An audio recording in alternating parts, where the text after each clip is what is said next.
Bueno, zer da gaur eitena izatena hemen plazan?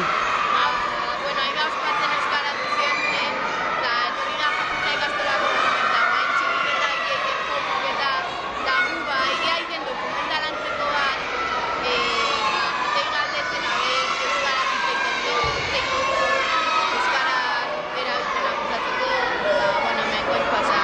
Zeatik euskeraz bizi eune? Euskara aurra eraman behar dara, pasamuneko hezkuntza da, erabiltzen.